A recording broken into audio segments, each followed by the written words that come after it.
ஈரானில் ஆட்சி மாற்றம் ஏற்படாத நிலையில் குர்துகளின் படையை தரை வழியாக ஈரானில் நுழைய வைத்த இஸ்ரேல் அமெரிக்கா திட்டம் தீட்டியுள்ளதாக கூறப்படுகிறது.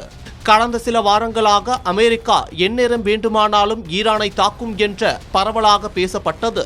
அப்படி இந்த போர் ஏற்பட்டால் இரு தரப்புக்கும் அதிக சேதம் ஏற்படும் என்றும் மத்திய கிழக்கு முழுவதும் இருக்கும் அமெரிக்க நிலைகள் தகர்க்கப்படும் என்றும் பல்வேறு நிபுணர்களும் கருத்து தெரிவித்தனர்.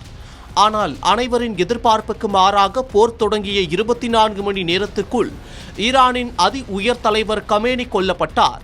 ஈரானை 35 ஆண்டுகளுக்கும் மேலாக ஆட்சி புரிந்து வந்த அயதுல்லா அலி கமேனி கொல்லப்பட்டுள்ளது ஈரானில் பெரும் அதிர்வலைகளை ஏற்படுத்தியுள்ளது.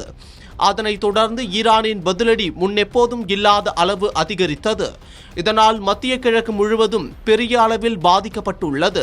அயதுல்லா அலி கமேனி கொல்லப்பட்ட பின்னர் ஈரானில் ஆட்சி மாற்றம் ஏற்படும் என கருதப்பட்ட நிலையில் அப்படி ஒரு நிலை தற்போது வரை ஏற்படவில்லை. ஈரானில் இஸ்ரேல் மற்றும் அமெரிக்கா ஆகிய நாடுகள் வான்வெளி தாக்குதல் மட்டுமே நடத்தி வரும் நிலையில் தரைவழி தாக்குதல் நடைபெற்றால் மட்டுமே ஆட்சி மாற்றம் ஏற்படும் என நிலை தற்போது உருவாகியுள்ளது.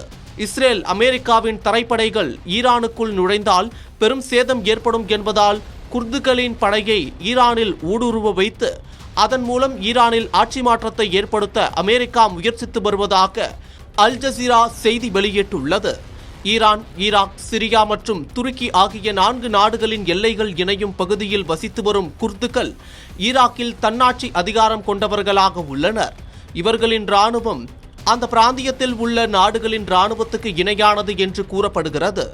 இவர்களுக்கு நீண்ட காலமாக அமெரிக்கா ஆதரவளித்து வருகிறது.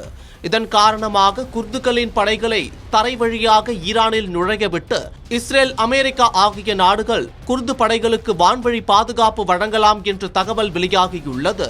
குர்துகளின் படை தரை வழியாக ஈரானுக்குள் நுழைந்தால் அது ஈரான் அரசுக்கு பெரும் சிக்கலை ஏற்படுத்தும் என்று கூறப்படுகிறது.